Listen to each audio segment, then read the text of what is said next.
I'm going to talk about this one concept that once you understand will allow you to write irresistible hooks that will allow you to get 70 to 80% retention in your first 30 seconds. And if you don't even have the energy to watch 5 minutes of this video, sorry to tell you, but you're probably not going to make it. And writing irresistible hooks starts with understanding what dopamine is, because dopamine really is the cause of why we even scroll social media in the first place. It's because there is a payoff, which leads to a dopamine trigger, which leads us to watch even more social media, which causes us to scroll YouTube even more. And once we understand the true nature of dopamine itself, it will allow us to understand the psychology behind why people watch videos or why people even watch the first 30 seconds of the video.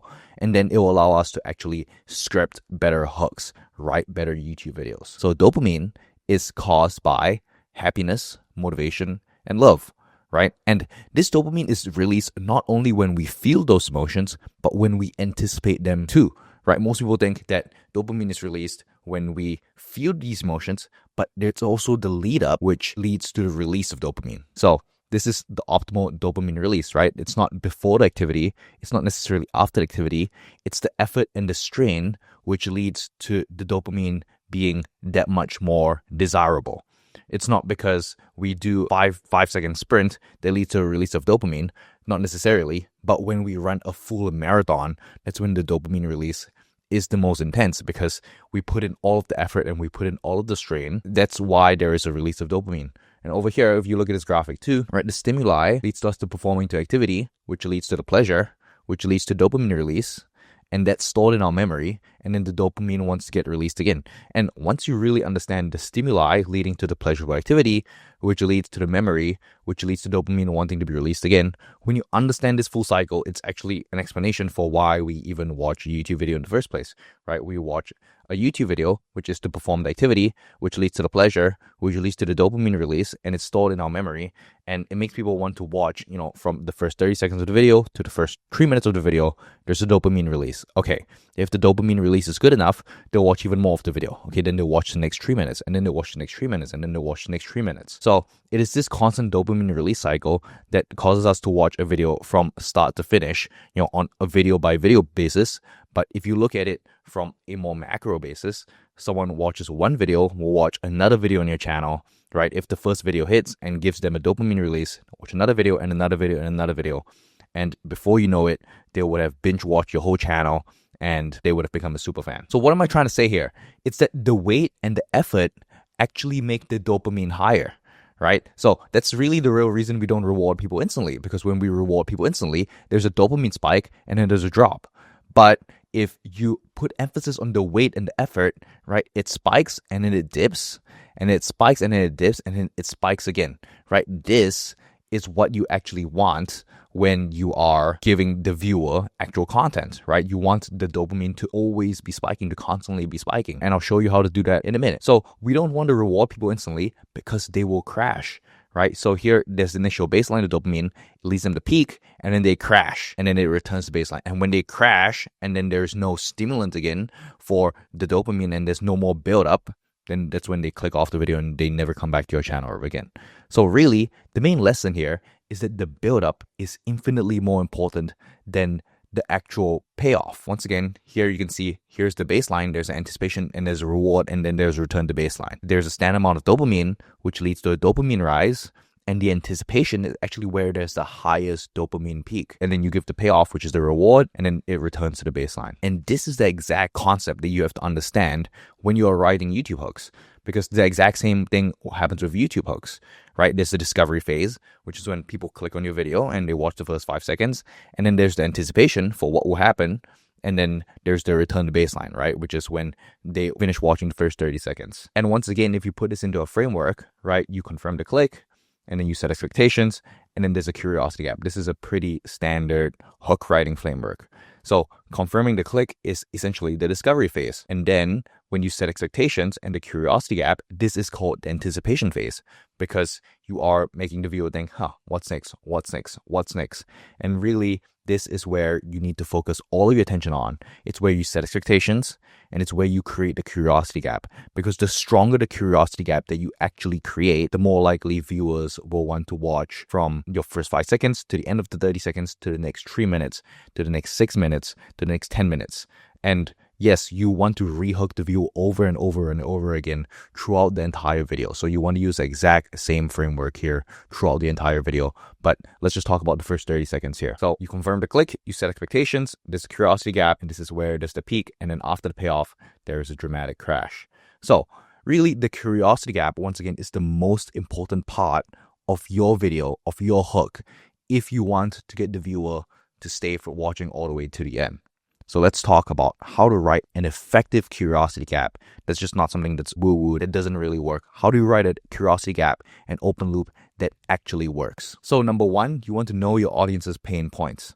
So pain points for solutions. Your audience's pain points are either at no pain all the way to unimaginable, unspeakable pain. So one example here, there's a simple system that can save you 10 hours a week on email without subscribing to any expensive tools or hiring assistants to do it for you.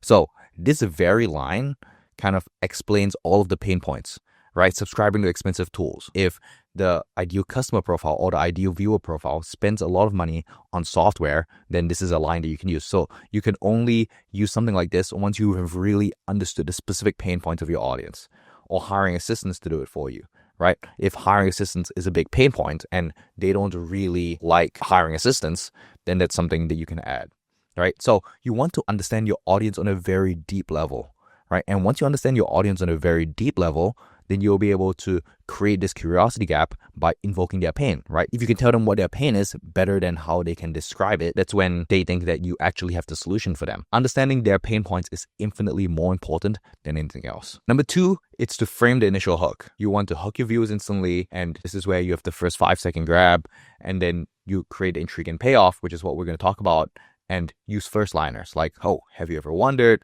Or starting with a shocking fact, 90% fail at this. Or you start your first line with a mini story, or I lost $50,000 before I realized, or having a bold statement, this trick changed my life. So open with impact, build curiosity, show why they should care, promise the big payoff, and then you have a transition to main content. So this is where the flow of all your content is. And number three, in the curiosity gap, this is the most important part. It's to create tension by withholding key details, right? So you want to create a curiosity gap between what they know and what they want to know. And the bigger this gap that you create of what they know and what they want to know, the more they actually will want to watch. So you can effectively do this in 1 sentence and 2 sentences. It doesn't take a full paragraph. It doesn't take like 1,000 words to create this curiosity gap.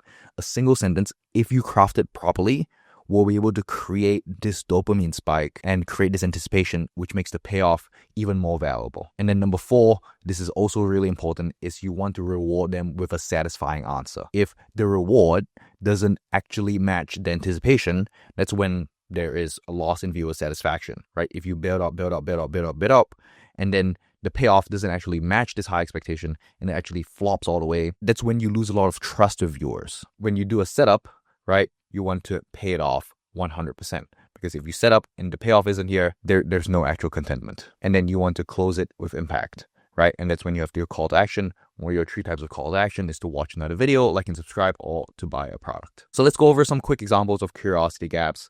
And these were taken from winning videos with hundreds of thousands of views. So let's talk about the hook segments and what each sentence does, right? We'll look at the first sentence and the second sentence, third sentence. We really break down why each sentence is being used in each section here. And just so you can have a good high-level overview of how to actually write these hooks.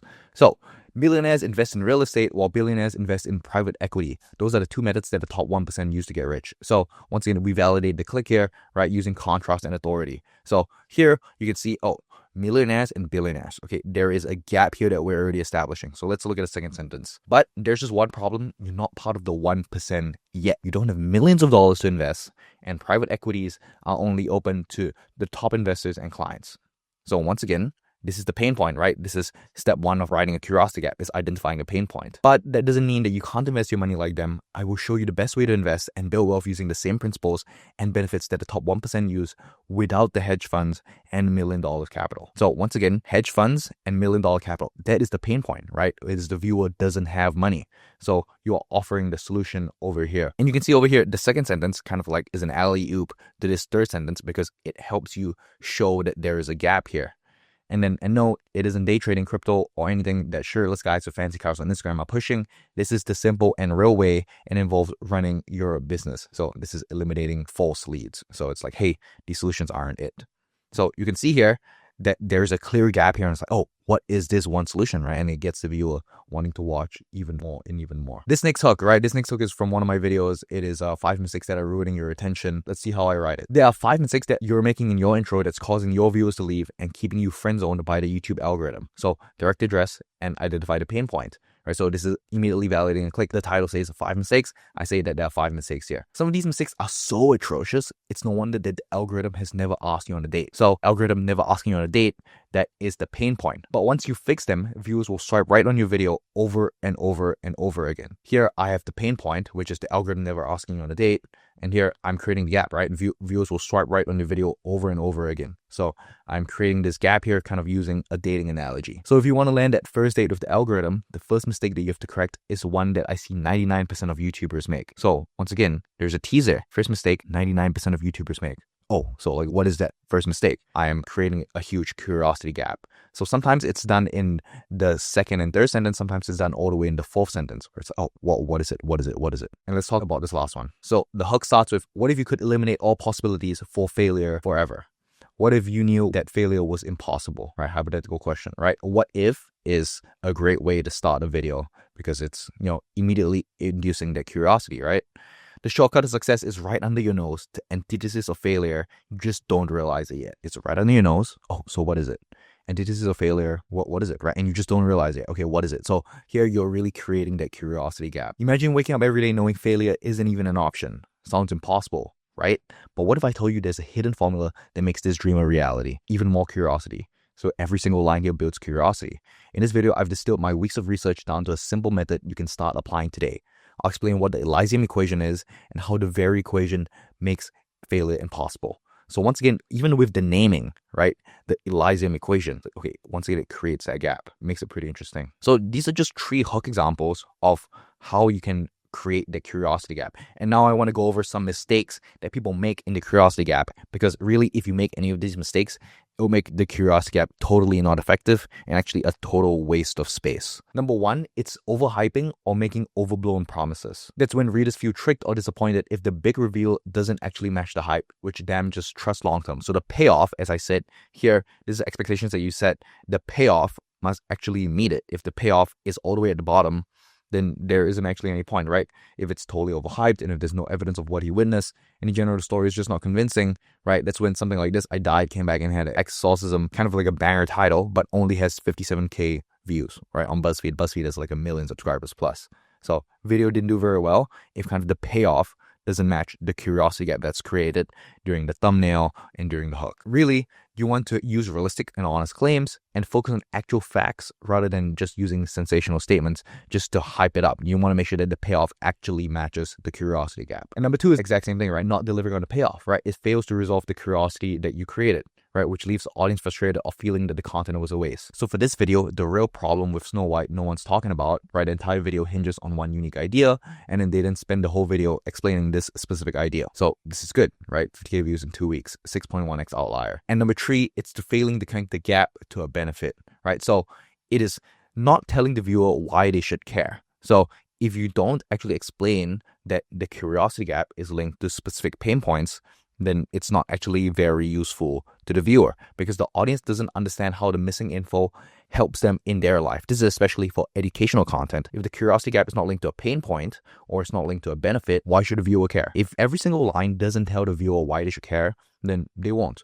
So for example, this video, 10 tips for freelance fashion illustrators. Within the video, the tips aren't saying anything new, or there's no system or specific step to take.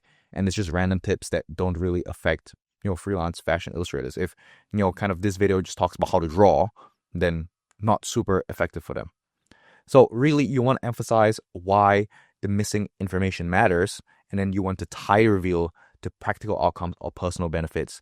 Especially in this video, for example, I kind of explain how to write the curiosity gap, why it's important, and really break down specific hook segments. So hopefully by now, you know how to write a curiosity gap. And that's how dopamine baiting your viewers works in writing irresistible hooks. Now, go apply writing these curiosity gaps in your next hooks by really understanding your audience and delivering that curiosity. The 3 mistakes that I mentioned when people write their curiosity gap is actually 3 of the 8 big mistakes that people make when writing their intros. And if you make the other 5 mistakes, there's actually no point in writing the curiosity gap because your hook will have as little as 20 to 30% retention. Click on this video over here to learn what those 5 intro mistakes are, and I'll see you in the next one.